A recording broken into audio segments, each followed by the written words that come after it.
Hey gang, just a short one this time. I'm actually working on a big scary project for next week, which I think you're going to like. It's a lot of fun. Today I'm going to check out this lovely little guitar from Huss & Dalton, made in Virginia, USA. I've worked on 3 Huss & Daltons now, and I've really been impressed with all of them. They've just sounded terrific. I think if I was looking to buy an American flat top these days, they'd probably be close to, if not at the top of my list. So I'm pretty happy to see this one. This is a 00 model. It's left-handed. Most of my info about H&D comes from a series of articles John Culkin wrote for the Guild of American Luthiers Journal about, it must be 20 years ago now. He was working there at the time. I'm not sure if he still is, but I remember them giving a really good glimpse into small shop production techniques for a company that was making probably 200 guitars a year at that point. So it was a nice bridge between the individual luthier versus, what a major corporation like Taylor was doing at that point. Reading about it, it seemed like they were more along the lines of the Martin shop in the latter half of the 19th century. 6 or 7 close-knit workers. Everyone had different things that they were doing. They all did more than one thing, so they it was a very organic process. Everyone kept their thumb in at various points. And just the quality spoke for itself. And yeah, I've been just happy to play them every time I got my hands on one. It's a nice old style pyramid bridge. Beautiful top. It's just everything's really clean. Now the reason it's here today is something baffling. Unprecedented in my experience. This thing is outfitted with Waverly Tuners. It's pretty much the standard for high-end boutique steel strings. They're rugged, dependable, very expensive. They don't break down very often. But I'm told this is the second set this guitar has had on it. Insert name of local and highly regarded, well-known purveyor of instruments in my region. Put these ones on when the original stopped working, and the owner said, "B managed to get those ones under warranty. If I have to replace these ones, they won't be, unfortunately." But it's happening again. Several of them have just sort of stopped working, apparently. I haven't investigated any further so that we can discover what's going on together. You'll see it as I'm seeing it as I go along. But I gotta say, I've seen Waverlies that have been played daily for 30 years that are still in excellent condition. They're just like new. So I was really surprised to hear about this. Okay, so the owner said that virtually all of the strings except for the B string just weren't holding their tuning.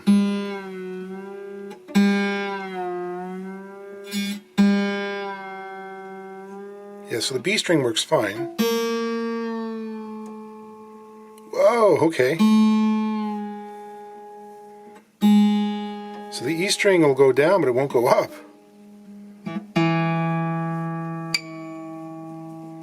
Yeah, just like nothing going on.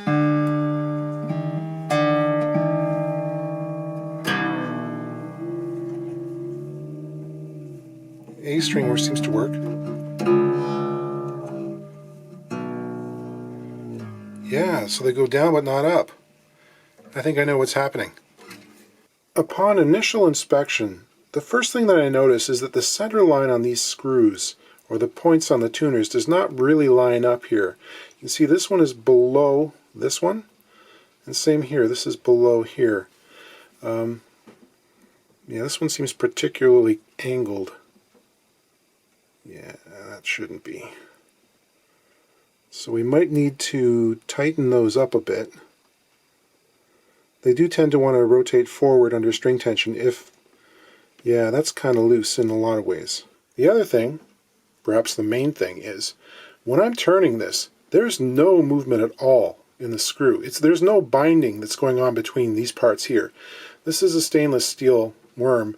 These are bronze gears. Wear does not really factor into these Waverlies very often. But you can see I'm turning this button and that shaft is not moving even up here.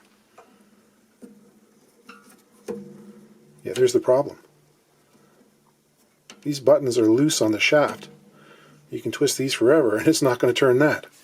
So this might be an easier fix than I thought.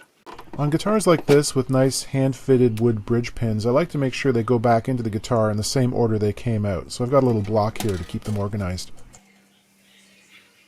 Yeah, these screws seem particularly loose in their holes, and I noticed something here, so I'll bring you guys around so you can have a look.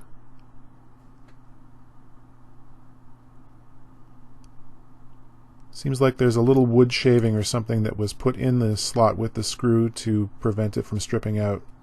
I guess we're going to have to plug these holes. Just like with the bridge pins, I want to keep the tuners in the same order they were in the guitar. That lets me keep track of any individual problems. The fluting on these shafts is really kind of light. It's not very aggressive. I'm going to use this ball end mill in my Dremel tool to really rough up the interior surface of the buttons here. I'm going to create some little cavities and fissures so that the epoxy I'm going to use to stick them on has a good physical bond between both parts.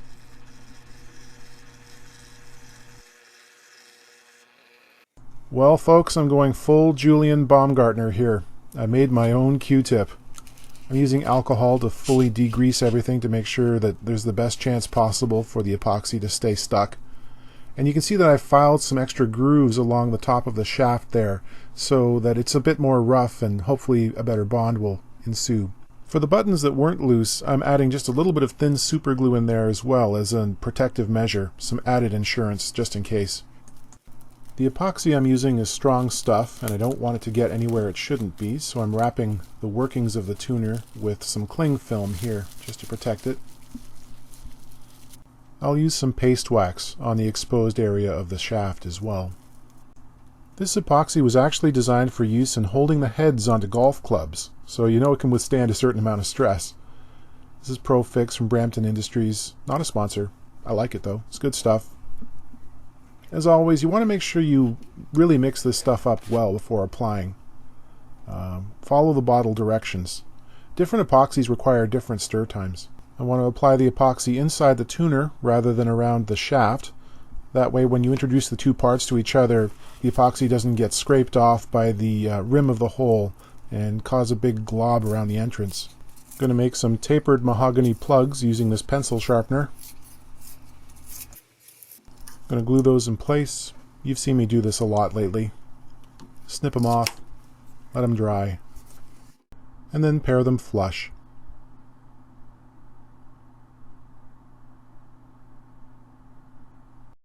I'll take a second to make sure these are aligned nicely. I'll mark the screw positions using the point of an awl. There are also fancy centering bits for this kind of thing. I didn't think it was necessary. On a headstock with thin cheeks like this, you really want to double check that depth. And I'm using a jeweler's drill here.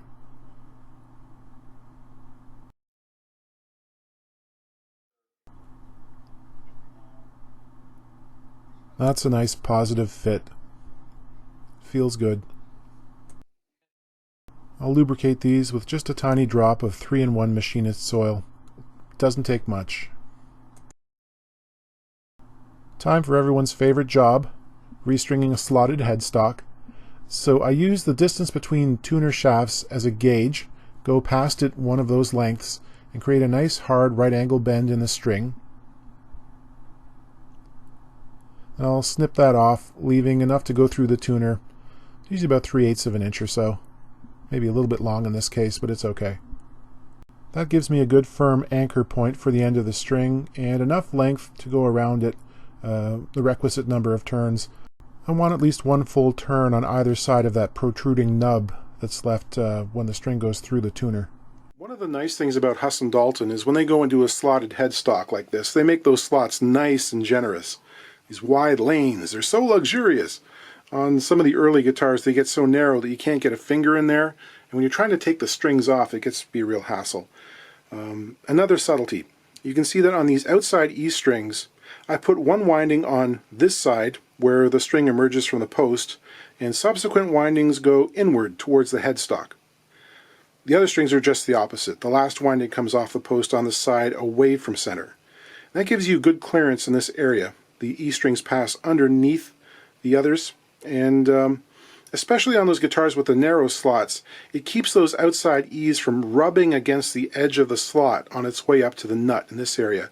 It can really bind, pinch, it'll destroy the finish on the guitar if you let the windings get up close to the headstock here, because there's no clearance for them.